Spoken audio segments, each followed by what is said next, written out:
Yuk, di sini saya akan fungsi dan rencana pemasaran komoditas tomat di Kabupaten Boyolali. Anggota kelompok Monik Fatimatu Zahro, Ramalita Anggrayani, Rizky Ramaputri, dan Tegar Sanjaya. Tanaman tomat atau nama latinnya Rhizopersicon esculentum. Tomat memiliki nama daerah Terongkaluwat di Sumatera, tomat ranti di Jawa, kemantes Sulawesi, dan nama asing tomato bahasa Inggris dan tomate Jerman. Tomat termasuk genus Lycopersicon dari keluarga Cyaeanimos 2011. Tomat merupakan tanaman sayuran yang sudah dibudidayakan sejak sekian tahun silam, tetapi belum diketahui dengan pasti kapan awal tersebarnya. Jika ditinjau dari sejarahnya, tanaman tomat berasal dari Amerika, yaitu daerah Andean yang merupakan bagian dari negara Bolivia, Chili, Zambia, Ekuador, dan Peru. Semula, di negara asalnya, tanaman tomat hanya dianggap sebagai tanaman gulma. Namun, seiring dengan perkembangan waktu, tomat mulai ditanam baik di lapangan maupun di pekarangan rumah sebagai tanaman yang budidayakan atau tanaman yang dikonsumsi. Purwati dan Kenosal 2007. Di negara tropis seperti Indonesia, tanaman tomat memiliki daerah penyebaran yang cukup luas, yaitu di dataran tinggi kurang lebih 700 meter di atas permukaan laut. Dataran medium tinggi 450 sampai 699 meter di atas permukaan laut. Dataran medium rendah 200 sampai 499 meter di atas permukaan laut, dan dataran rendah kurang dari 199 meter di atas permukaan laut. Purwati dan Koronisa 2007. Fungsi pemasaran pada komoditas tomat. Fungsi pemasaran, pertukaran, atau exchange function meliputi pembelian dan penjualan atau selling. Pada komoditas tomat, yaitu terdapat kegiatan pertukaran dari petani ke lembaga pemasaran hingga ke konsumen. Lembaga-lembaga pemasaran yang terlibat dalam pemasaran tomat adalah petani tomat, pedagang pengepul, pedagang pengecer, dan konsumen. Fungsi fisik. Fungsi fisik meliputi pengangkutan dan penyimpanan, sehingga menimbulkan kegunaan tempat, bentuk, dan waktu. Jadi, hasil pertanian tomat dari suatu tempat tetap dapat dinikmati di daerah lain yang tidak dapat menghasilkan tomat. 1. Fungsi pengangkutan. Pada fungsi pengangkutan komoditas tomat menggunakan kotak kayu higrokopis atau berventilasi, serta dilengkapi dengan bahan penyerap gas CO2 seperti kapur tohor yang dilapisi alas untuk menghindari benturan, goresan, luka agar buah tidak mudah rusak dan busuk. 2. Fungsi penyimpanan atau kegunaan waktu. Pada fungsi penyimpanan ini tidak dilakukan karena produk tomat segar langsung dijual dari petani ke pedagang atau ke konsumen. Fungsi pengolahan atau processing dapat menambah kegunaan bentuk komoditas tomat. Misalnya, buah tomat diubah menjadi saus tomat. Yang selanjutnya akan dijelaskan oleh Ramalita Anggrayani. Selanjutnya, saya akan melanjutkan materi yang telah disampaikan oleh Tegar Sanjaya, yaitu mengenai fungsi pemasaran dari komoditi tomat, yaitu pada fungsi penyediaan sarana. Fungsi ini meliputi standarisasi, penanggungan resiko, informasi pasar, dan penyediaan dana. Yang pertama adalah fungsi standarisasi. Adapun ketentuan dari standarisasi produk tomat di Kabupaten Boyolali yaitu adalah buah dipanen pada stadia masak dengan warna hijau, tetapi ukuran buahnya sudah maksimal, di mana untuk kriteria panen ini itu dilakukan untuk pemasaran jarak jauh atau ekspor. Kemudian, buah dipanen pada saat masa kekuningan, di mana kriteria ini atau standar ini itu dilakukan untuk pemasaran untuk jarak dekat ataupun lokal. Kemudian, buah dipanen pada saat stadia masak merah untuk bertujuan konsumsi ataupun pengolahan. Kemudian nantinya di tempat pengumpulan buah tomat, tomat-tomat ini akan disortir kembali berdasarkan kepada ukuran, warna, dan mutunya. Kemudian yang kedua adalah fungsi penanggungan resiko, di mana petani pada Kabupaten Boyolali, khususnya pada petani tomat ini, dia membeli asuransi untuk melindungi hasil pertanian tomatnya dari hampir semua kerugian. Pembelian asuransi ini dapat mengalihkan resiko kepada pihak lain, yaitu perusahaan asuransi. Kemudian yang ketiga adalah fungsi informasi, di mana fungsi informasi ini akan menimbulkan penyebaran informasi baik dari pihak produsen atau petani kepada konsumen maupun sebaliknya. Selanjutnya adalah rencana pemasaran strategis pada komoditi tomat. Yang pertama adalah keputusan pasar yang menyeluruh, di mana petani, khususnya pada petani tomat di Kabupaten Boyolali ini melakukan strategi penetrasi pasar, di mana dalam penerapannya kelompok petani tomat dapat melakukannya dengan cara yaitu aktif mengikuti pameran-pameran hortikultura yang diselenggarakan di daerah Kabupaten Boyolali. Hal tersebut bertujuan untuk memperkenalkan produk tomat dari petani lokal dan meyakinkan pelanggan dan konsumen potensial lokal bahwa produk tomat yang dihasilkan oleh kelompok petani di Kabupaten Boyolali ini tidak kalah bagus dari produk dari daerah lain. Kemudian yang kedua adalah keputusan mengenai produk, yaitu pada pola penyerapan dan penyebaran produk, di mana jenis tipe masyarakat khususnya untuk petani tomat di Kabupaten Boyolali ini merupakan penyerap dini, karena para petani tomat di Kabupaten Boyolali ini sudah menggunakan teknologi yang bernama screenhouse, di mana teknologi ini diperkenalkan oleh penyuluh pertanian di Kabupaten Boyolali.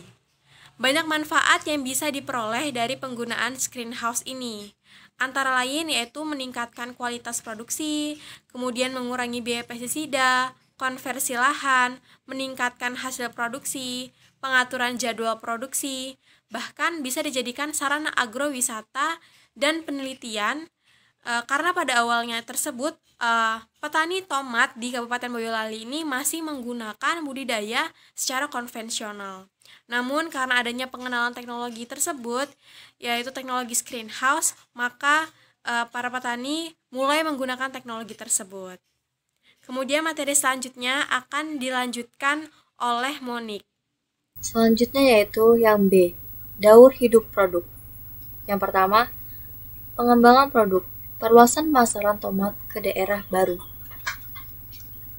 Pelaksanaan strategi ini didukung dengan adanya kekuatan berupa petani tomat bersikap terbuka pada pengetahuan baru. Manajemen usaha tani sudah komersil. Varietas tomat yang dijual petani banyak peminatnya. Fasilitas distribusi yang memadai dan adanya peluang seperti tomat digunakan masyarakat dalam berbagai hal. Banyak pedagang eceran dari luar daerah yang mengambil tomat di Kabupaten Boyolali. Perluasan pemasaran tomat ke daerah baru ini diharapkan petani dapat mengembangkan pemasarannya.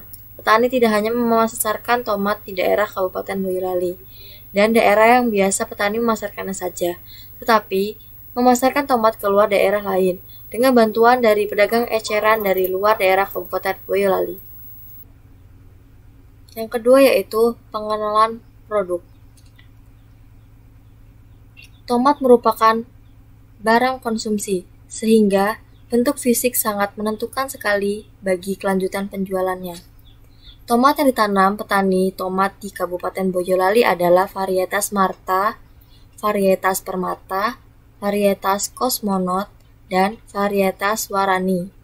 Varietas yang paling banyak beredar di pasaran adalah varietas Marta, yang mempunyai karakteristik bentuk buahnya bulat, cukup besar, daging buah tebal, dan biji sedikit. Tomat yang dijual ke pasar adalah tomat yang dalam keadaan pecah warnanya dan kualitasnya sangat bagus. Bentuk promosi yang dilakukan biasanya dalam bentuk personal selling, yaitu terjadi interaksi langsung antara penjual dan pembeli, saling bertemu, bertatap muka, dan komunikasi ini bersifat dua arah dan individual serta dapat menyesuaikan dengan situasi yang ada. Yang ketiga yaitu keputusan mengenai harga atau price.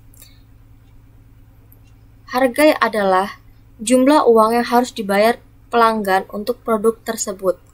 Penetapan harga pada tomat cenderung berorientasi pada harga pasar yang terjadi.